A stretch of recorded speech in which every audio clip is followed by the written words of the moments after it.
Okay, so all we, right, so right, it's live, it's on. Volume's working fine.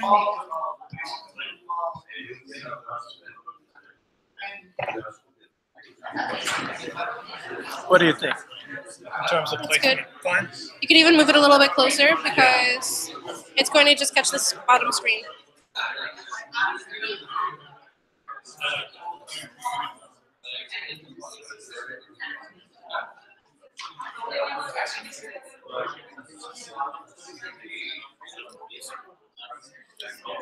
It's your call as to if you think it should be in a better place or anything.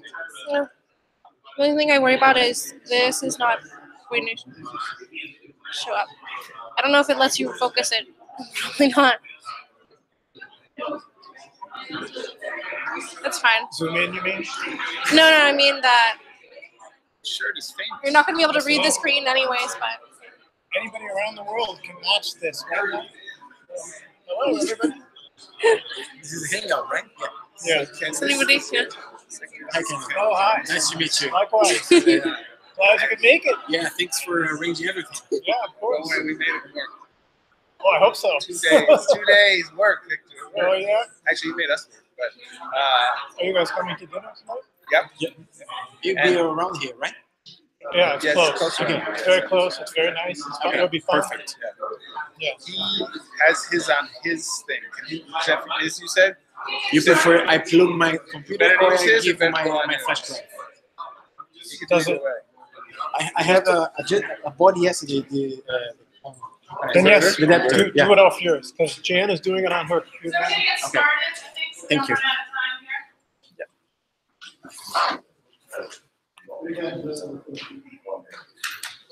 So my name is Katya Wesolowski. I teach in cultural anthropology and dance here at Duke, and it's my great pleasure to introduce Dr. Jan French. She's associate professor of anthropology at the University of Richmond and a graduate from our own cultural anthropology department here at Duke, where she received her PhD. Jan brings to her focus in Latin America and Brazil the lens of legal and political anthropology and human rights. One of the things that I think makes Jan's work so rich and complex is her former career in law. She received her JD from the University in Miami, among other places. And then we got her in anthropology. She's better appreciated than better. We like that. It's more fun. Jan is the author of the award-winning book, Legalizing Identities, Becoming Black for Indian and Brazil's Northeast. This evocative ethnography maps the fault lines between two communities in Sergipe who mobilized protectionist laws of ethno-racial identities, indigenous and African descent, in a struggle for land rights.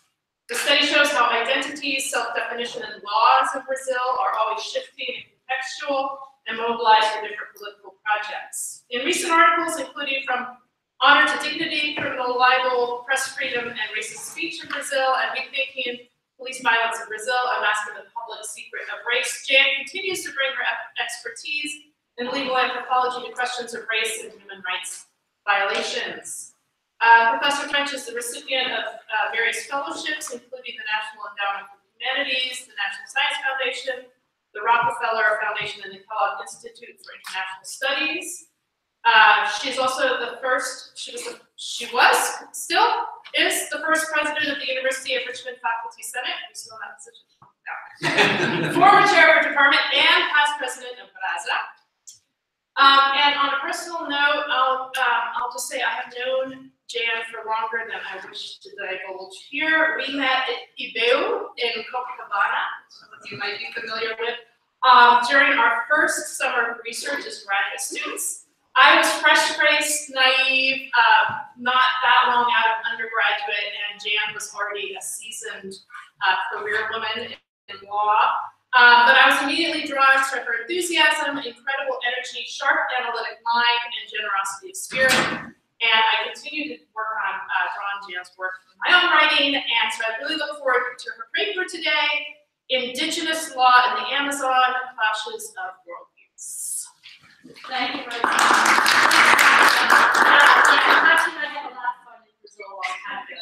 And then, what a caso.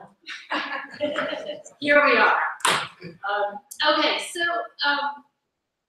Katya's already given you a sense of who I am, so I don't really need to go over that very much.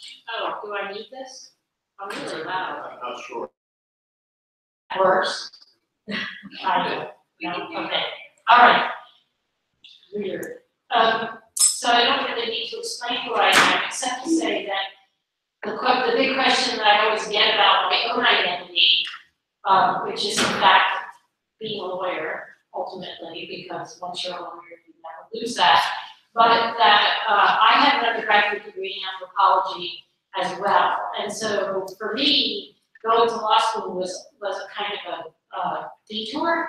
And after going to law school and then practicing law for 15 years, I got the opportunity because I got old and realized if I didn't do it, I'd never do it. So I decided that I would graduate school in anthropology and go back to my first love of anthropology. But with a twist, which, as Katya said, involved my legal knowledge, my ability to think like a lawyer, as Kingsfield used to say, for anybody that's old enough to remember the paper chase.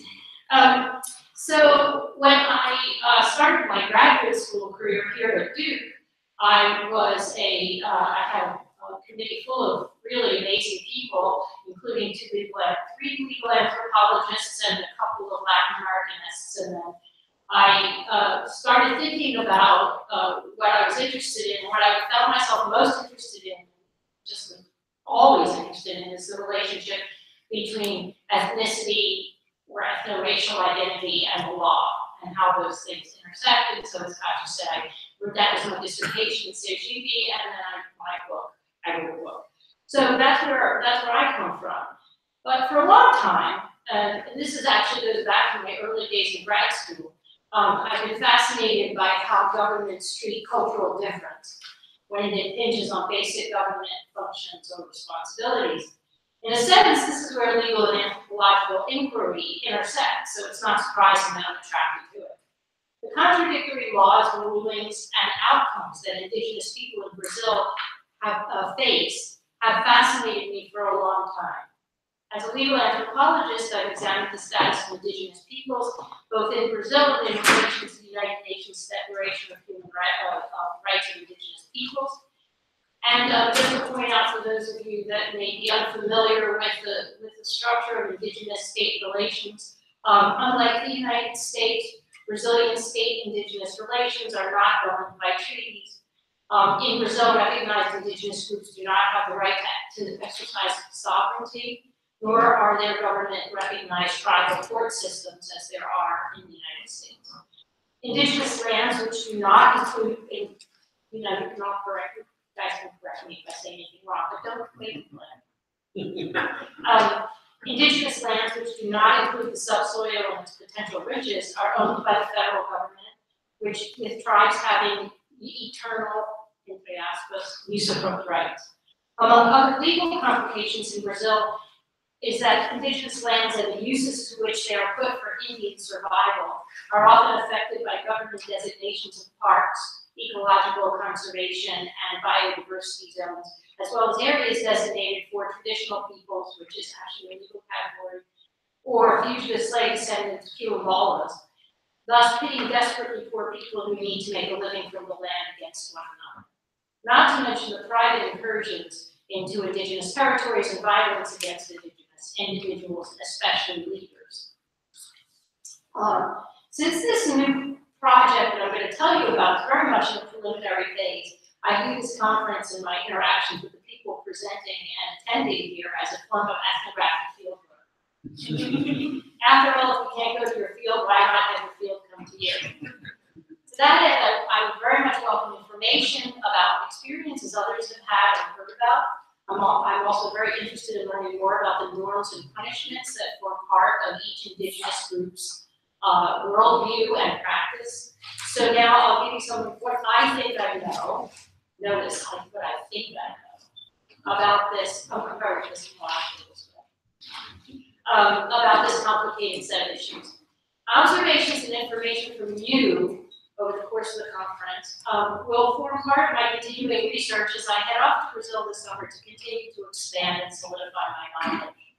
So with that caveat, the question of how indigenous peoples across the world are treated by the states in which they reside has been the subject of intense debate and interest since the 1970s. These range from adoption of Native American children in the United States to charges of infanticide against the Yanomami people in Venezuela and Brazil. Criminal responsibility is a critical point of contact in many former settler states, such as Australia, New Zealand, South Africa, the United States, and many other countries in the Americas, including Brazil.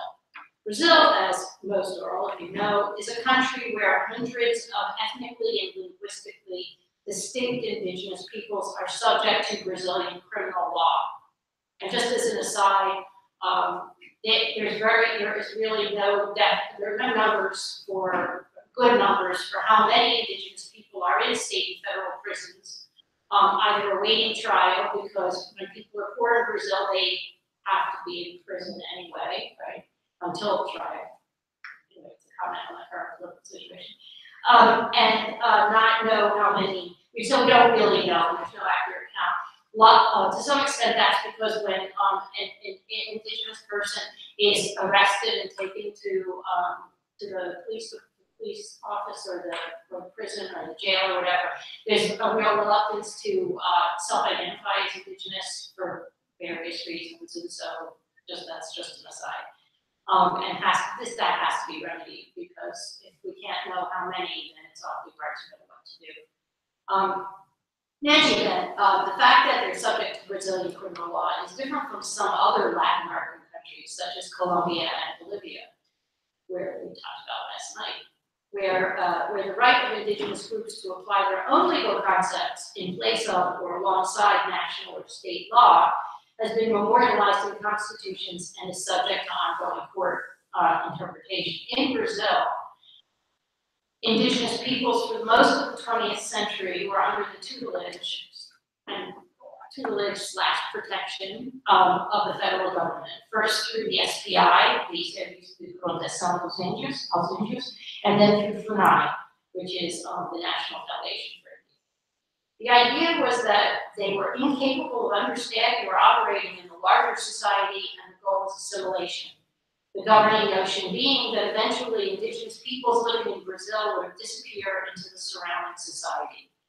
In 1988, enshrined in the new constitution, the democratic constitution, is a different perspective, one that many indigenous people and anthropologists had been hoping for: the end of tutelage and the recognition of the stability of indigenous identity, by which I mean one can move from an indigenous territory to a city and remain an Indian in the state. Assimilation is no longer official state policy. The Constitution not only assures indigenous people national citizenship, but also collective right to their territory. More importantly, it affirms their right to be different, while at the same time affirming their right to file suit in court to defend their interests. Yet the Constitution does not clarify whether individual members of indigenous communities are to be tried in Brazilian courts. Since 1988, confusion has prevailed because of the 1973 Indian statute, which I'm going to describe in a minute. Because it has not been repealed and continues to be used to determine the status of individual Indians and whether it is appropriate to prosecute them as any other citizen, and if, how, and where they should be held pending trial and after. Consequently, both state and federal courts are often unsure about how to treat criminal cases involving Indians, either as perpetrators or alleged perpetrators or defendants, or both. Whether in their federally recognized and demarcated territories, terras indígenas, or in the cities. So the 1973 Indian statute, a crucial law enacted during the military regime, remains in force in spite of certain contradictions between its provisions and those of the Constitution. Since 1988, there has been much discussion in the legal and anthropological world about whether and how to reconcile the two. The Indian statute of 1973 is both assimilationist, in that sense is outdated, vis-a-vis the Constitution, and protectionist in relation to indigenous cultural practices. So it does both things, well, not surprisingly. Lawyers and judges continue to use both aspects of this law in cases where judging criminal responsibility is at issue. In some cases, they continue to consider the degree of quote-unquote civilization of an indigenous defendant to determine if he or she is subject to criminal responsibility under Brazilian law or should be left to their own group's process and punishment. Things like speaking Portuguese, using cell phones, going to college, or moving to the city for work or school continue to be used by some judges in making this decision. In other cases, lawyers for indigenous defendants will invoke other sections of the Indian statute and require pre-trial and post-trial confinement in their home community, often being monitored by FNI. In another irony, Article 9 of the ILO Convention 169, which is Brazilian law since 2004, requires that the customs of an indigenous defendant be taken into account in any criminal case.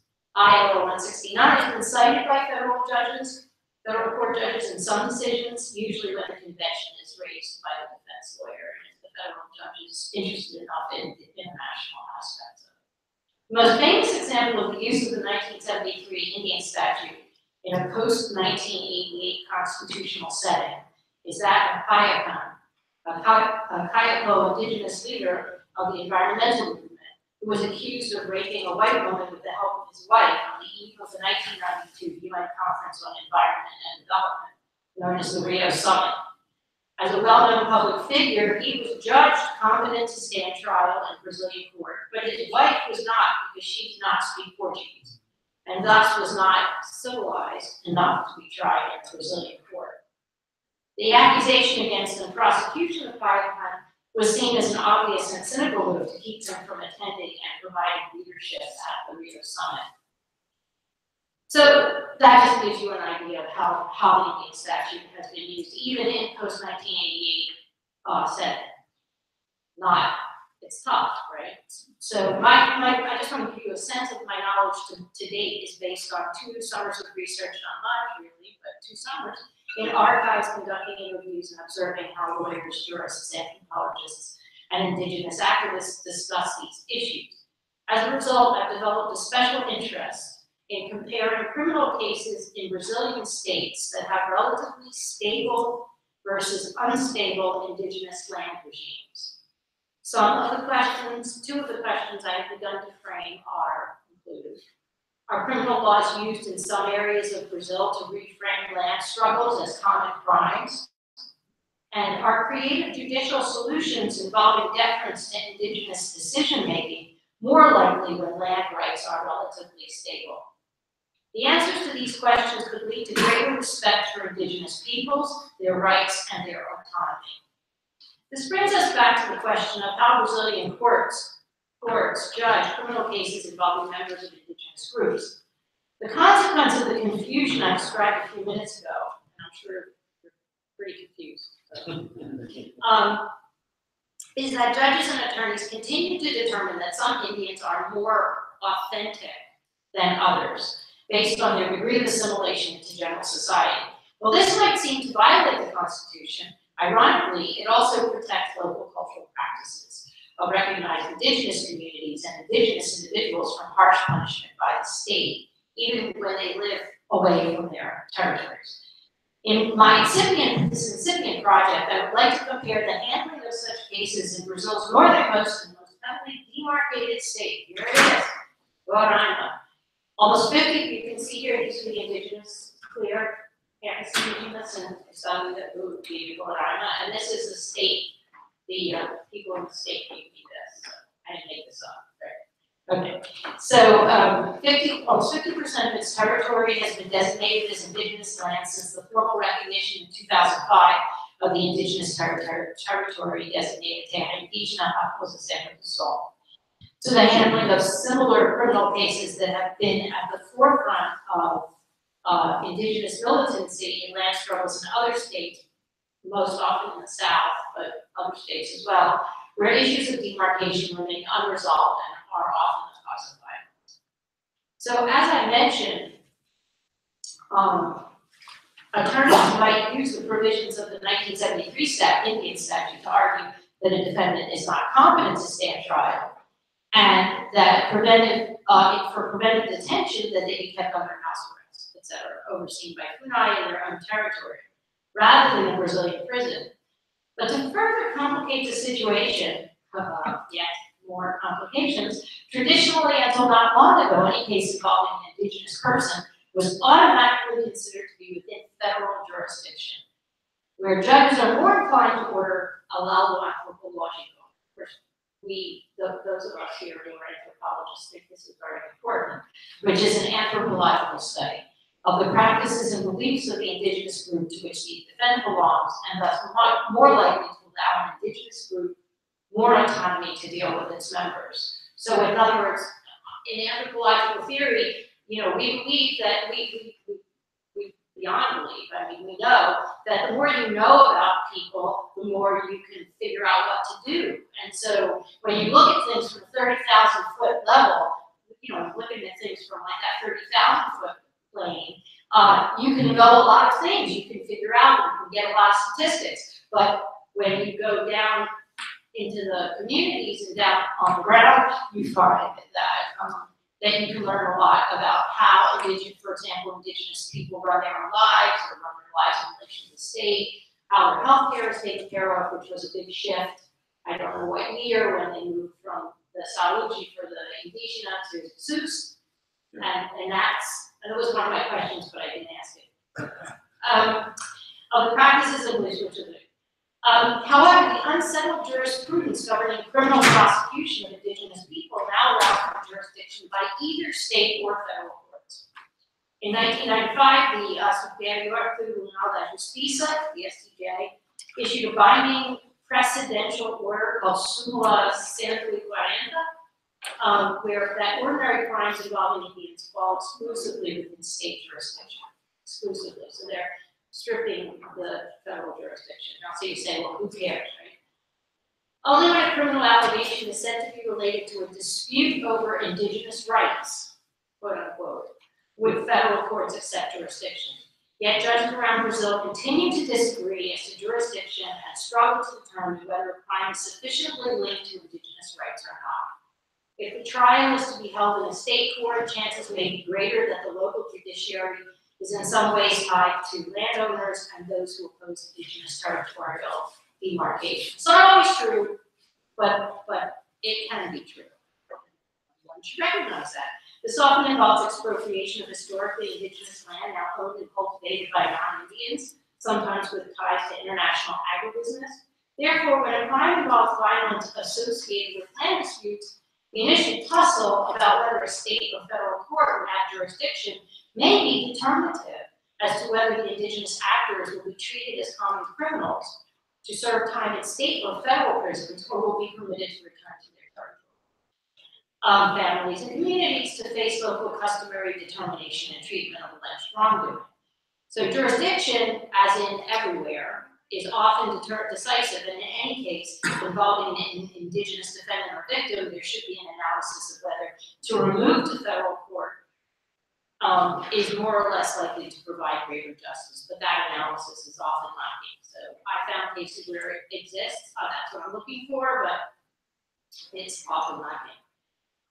Although every recognized indigenous territory remains a precarious situation vis-a-vis incursions by those who benefit from the variety of riches contained on and under the soil, not to mention stated intentions by current politicians to roll back the amount of land dedicated to the relatively small population of Indians, there are parts of Brazil, such as Mato Grosso do Sul, where land rights have not been recognized and indigenous people find themselves living on the federal strips of land next to the interstate highways.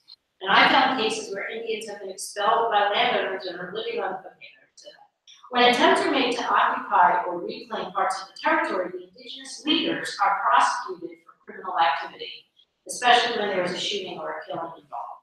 By trying such cases in local courts, often dominated, as I said, by the landowners, indigenous land struggles and the Indians themselves are being criminalized. So you can think of this as a criminalization of Indian struggles. We'll see. I have Some people say that, and so that's part of my research. This phenomenon falls within my project, but links it to a quite different but related legal developments in Amazonia. For example, there was an unusual trial in Roraima 2 years ago that attracted me to that state, and it's hard to be attracted to that state. It's the only part of Brazil, as Paul Baker has pointed out to me, that's above the equator, about like 1 degree. Anyway, in spring of 2015, a state court judge ordered that an attempted murder by indigenous brothers be tried Makushi, to be tried by an all-indigenous jury on indigenous land, the first in Brazil. The trial took place in the meeting center, the Maloca of Maturuca, a Makushi village in the Raposa Serra do Sol. The trial was run under Brazilian law, and it was a jury trial because in Brazil certain crimes require a jury trial, and murder, attempted murder, very few. So afterwards, I read the records, the court records, interviewed the judge, the attorney, the anthropologist, etc., who wrote the law. And in this particular trial, an unusual move for a state court, an anthropologist was asked by the judge to submit a report on the role that belief in an evil spirit, you guys know it, an evil spirit may have played in the situation under scrutiny. The indigenous jury constituted under Brazilian law found the defendants not guilty, blaming their actions on their belief that the outsider that they attacked and almost killed was seen by them as the evil spirit inhabiting the body of a man. This led to a huge controversy, just enormous controversy, in the community. And that very night, after the Brazilian judge had made his decision, the indigenous jury had made their decision, the community council met and condemned them, as well as the witness who testified about the Kanai May. They were also found guilty of drinking cachaça, which is forbidden in this indigenous territory. And many people, when I was there, were saying things like, well, you know, it really was more about the drinking than it was about anything else. But anyway. So drinking cachaça, drinking hard liquor is forbidden in this indigenous territory. The punishment imposed by the council on the brothers was community service, and they were required to compensate the victims' family with cattle. This part of the Amazon is one of the few parts of the Amazon where it's a savanna and cattle is raised there. The witness who testified about the belief in Kanai Meg was reportedly expelled from the community. So the idea of talking about this evil spirit was so hit them as so problematic that they expelled the person who talked about it. So he got worse treatment than the people who tried to kill the guy. The social and legal ramifications of this experiment have yet to be explored. And Roraima may be an appropriate place to investigate this and other judicial attempts to reconcile Brazilian law and indigenous community standards and practices when faced with crimes by or against members. So I just point out that this Rocha-Sotelo, which was finalized in 2005, and actually the Supreme Court heard another case about it in 2009, so that was sort of the end of it, and that's a whole other complication that can affect other recognitions of terras indígenas. There are 5 groups, indigenous groups there, the Ingariko, Makushi, Patamona, Tauropan, and Lapishana. The Yanomami, so when you look over there on the western side of Roraima, you'll see that that's a big piece of territory that was recognized in 1992 for the Yanomami. The Yanomami Indians span the Brazil-Venezuela border, and they go back and forth between them. And I did meet Dept there, he's a lovely guy. And then for example, salt is going to be up here, and that's so you can see that added a huge percentage of the land to become indigenous territory. And then I forget which area is the Wairiri, or a group that's known for closing the only highway from the Manaus to Boa Vista every night at 6 o'clock. So It's an interesting place. And the YPP we are growing the most, with our population growing 6% in a very short period of time. There's really nothing written about this, and there's a dissertation about the Makushi, but it's very little is written about this kind of stuff in the environment in general. And while the definitions of criminal activity vary between the state and specific indigenous ethnicities, because Brazilian law does not require deference to, in Spanish, usos y costumbres, in Portuguese, of indigenous communities found in other countries of Latin America, there is a necessity, I would say, maybe not, I guess we'll find out, necessity for flexible alternatives. So since I'm almost done, okay, I know I have to stop, and you won't have time to ask me questions. Sorry. There's a class. Yeah. Oh well. Since achieving statehood in 1988, because remember, Rhode Island only became a state in 1988 with the Constitution. In addition to serving as a frontier, and it became a state, as my partner has pointed out to me, largely for political reasons to gain votes in Congress. Yes, my partner. In addition to serving as a frontier to secure the northern border of Brazil, which it shares with Venezuela and Guyana, Rhode Island has also become a frontier and laboratory for how the state interacts with long-standing indigenous groups that live in both rural and urban settings. Based on my research thus far, Rhode Island provides one of the best locations to study the judicial experiments that would lead to greater justice and flexibility in allowing indigenous communities to gain control over the consequences of their own cultural practices and beliefs. If there is to be a meaningful transition away from what Alcida Ramos has called relative incapacity, such creative variations are necessary. On a theoretical note, it would be tempting, I don't know theory, but I do. It would be tempting to consider the complex situations that encompass multiple parts of Brazil mentioned here under the framework of what we call legal pluralism, or to try to adapt the concept of the cultural defense. However, these historically specific and complex situations that I'm talking about could allow us to develop new ways of thinking about the relationship between the state and the indigenous peoples that live within its boundaries. Thank you.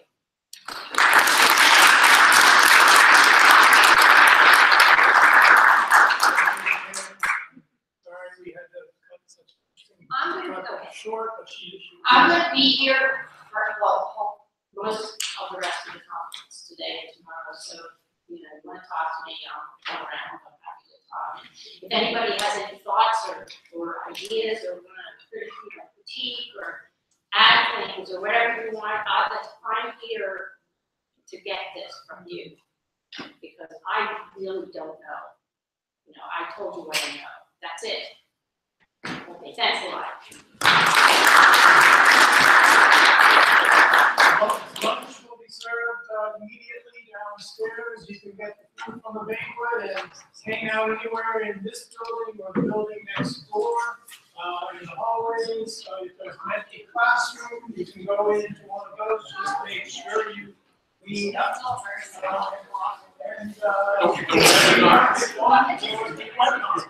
The webinar will start on time today. We have to start at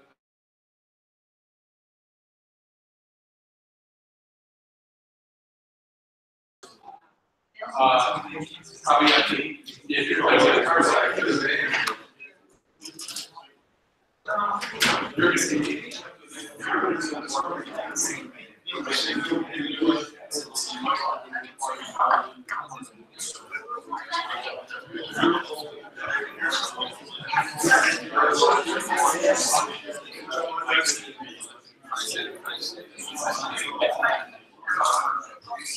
Class is starting.